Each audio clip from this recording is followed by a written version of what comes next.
अस्सलामुअलैकुम वरहमतुल्लाहि वबरकातुहू। आज का हमारा जो मौजू है वो फार्म पे एक इंतहाई अहम मुतदी बीमारी के मतलब है। इसको आम तौर पर मुँह खुर की बीमारी कहा जाता है या एफएमडी की बीमारी कहा जाता है। दूध देने वाले जानवरों में, डेयरी एनिमल में ये एक बहुत ही ख़तरनाक मसला है जो फार्म को माली तौर पर बहुत ज़्यादा नुकसान पहुँचाता है।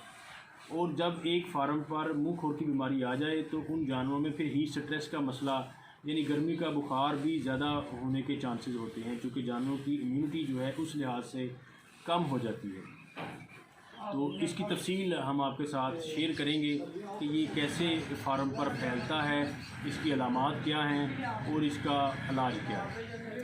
ये एक वायरस से फैलने वाली मुतदी बीमारी है।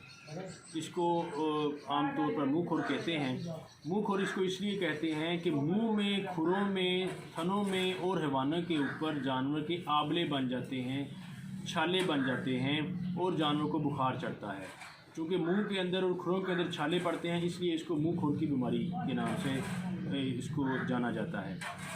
इसमें होता ये है कि जब जानवर जो मुतासरा है वो जब उसके मुंह के अंदर छाले बनते हैं तो लुआब निकलता है या कह लें कि पानी का अखराज होता है, तो वो जब मुतासरा जानवर पानी के हौज़ में से पानी पिएगा तो वो सारा पानी जो है वो इन्फेक्ट हो जाएगा। और जो सेहतमंद जानवर भी वो जब पानी को पिएगा, इस्तेमाल करेगा, तो वो सारे ही जानवर इन्फेक्ट हो जाएंगे। यानी एक जानवर अगर मुतासर हो गया है तो सारे जानवर ही इससे मुतासर हो जाएंगे। नंबर 1।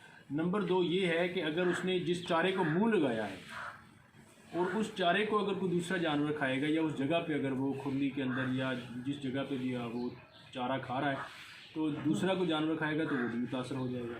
अगर किसी मुतासरा फार्म से आपके फार्म का कोई अटेंडेंट हो के आया है या आपके फार्म का कोई इक्विपमेंट या कोई बर्तन, बाल्टी इस्तेमाल हो के आई है तो वो भी इन्फेक्शन का ज़रिया बन सकती है। मंडियों के से जो ख़रीदे गए जानवर हैं उनमें भी बहुत ज़्यादा चांसेस होते हैं कि अगर कोई मुतासरा जानवर, कोई इन्फेक्टेड एनिमल मंडी में हो तो वो बहुत तेज़ी के साथ इस बीमारी को फैलाने का बायस बन सकता है। और एक बहुत ही अहम बात है दूध की चुवाई के मतलब कि अगर आपको अंदेशा हो या कोई जानवर वाकई मुतासर हो तो आपने उसकी चुवाई आखिर में करनी है।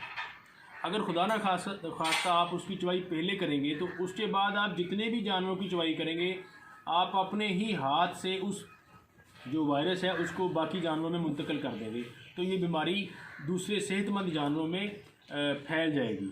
यानी अगर आप इन चीज़ों का तदारक कर लें, यानी सेहतमंद जानवरों की चुवाई पहले कर लें, तो ये बीमारी नहीं फैलेगी। मुतासरा जानवर की जो चुवाई है वो आप बाद में करें। और जो छोटे हर्ड हैं उनमें अगर ये बीमारी आई है या बड़े हर्ड भी हैं, बड़े हर्ड में आप उनका अटेंडेंट अलग कर दें। छोटे जो हर्ड हैं उनमें जो मुतासरा जानवर हैं उनका आप खाना पीना बिल्कुल अलग कर दें और उनका जो खाना बच जाए उसको आप कोशिश करें जला दें या फार्म से दूर किसी जगह पर फेंक दें या उसको ज़मीन में दफन कर दें अगर मुमकिन हो सके तो। अच्छा, इसकी अलामात क्या है? इसकी अलामत जैसे मैंने बताया कि ये मुँह खुर की बीमारी है। उसमें सबसे पहले जो है ये 3 से 7 दिन के अंदर जो है बहुत तेज़ी से अगर आएगा तो 3 दिन के अंदर ये जानवर के अंदर अपनी अलामात वाज़े कर देगा, और अगर ये बहुत आहिस्ता भी आए तो ये 7 दिनों के अंदर अंदर अपनी अलामात वाज़े कर देगा। तो इसकी जब अलामात शुरू होने में सबसे पहले ये है कि जानवर जो है वो सुस्त होना शुरू हो जाता है। उसके बाद इसको बुखार चढ़ता है, जो बुखार 105, 106, 107 डिग्री तक हो सकता है। जानवर के मुँह के अंदर आबले जो हैं या छाले निकलते हैं, जानवर के खुरों में छाले निकलते हैं। जब खुरों के अंदर छाले निकलेंगे तो ज़ाहिर बात है जानवर लंगड़ा के चलेगा और बहुत ज़्यादा ख़तरनाक सूरत हाल में वो जो जानवर के खुर भी इसमें उतर सकते हैं। और जब मुंह के अंदर छाले होंगे तो जानवर के मुंह से रालें आएंगी। जैसा मैंने शुरू में बताया कि वो जब रालें उस मुंह से निकलेंगी तो जानवर पानी पिएगा तो सारे पानी को मुतासर कर देगा, और जो जानवर उस पानी को पीता जाएगा वो भी मुतासर होता जाएगा। और थनों में, हैवाने के ऊपर भी छाले बन जाते हैं। यही जब छाले या आबले जब फटते हैं तो ये फोड़ा, फिंसी, आप कह लें कि अल्सर टाइप का जो है उसका बायस बन जाते हैं। अब जैसा ये बात ज़ाहिर है कि जब मुंह के अंदर छाले होंगे तो जानवर चारा सही तरह से नहीं खाएगा। जब जानवर चारा सही तरह से नहीं खाएगा तो फौरी तौर पर वो बीमारी की वजह से, बुखार की वजह से और चारा ना खाने की वजह से वो अपनी दूध की पैदावार को फौरी तौर पर गिरा देगा। और खुदा ना खास्ता अगर ये जानवर प्रेग्नेंट है तो वो हमल को भी ज़ाया कर सकता है, यानी हमल का ज़ाया होना भी हो सकता है। बड़े जानवर इस बीमारी की वजह से मरते नहीं हैं, लेकिन अगर शदीद हालत हो, छोटे जानवरों को ये बीमारी हो जाए तो छोटे जानवर मर सकते हैं। यानी हमल का ज़ाया होना, छोटे बच्चों का मर जाना, दूध की पैदावार में नुमायाँ कमी आना और फिर इलाज मुआवजे में जो आपका पैसा खर्च होगा यानी माली नुकसान इस बीमारी में वाज़े तौर पर होता है। इसको इकोनॉमिकल यानी कि लॉसेस इसमें काफ़ी ज़्यादा होते हैं। ये बीमारी जब शुरू हो जाए तो ये तकरीबन 1 से 3 हफ्ते तक, यानी आप कह लें तकरीबन 15 से 20-21 दिन तक ये बीमारी रहती है फार्म के अंदर। और इस दौरानिए में आपने फार्म जो मुतासरा जानवर हैं फार्म पे उनका खाना पीना बिल्कुल अलग कर देना है। और ये छाले और पानी और पाउडर के अलावा एक और बात बड़ी अहम है कि ये पेशाब और गोबर के ज़रिए भी ये वायरस जो है ये फैलने का सबब बन सकता है।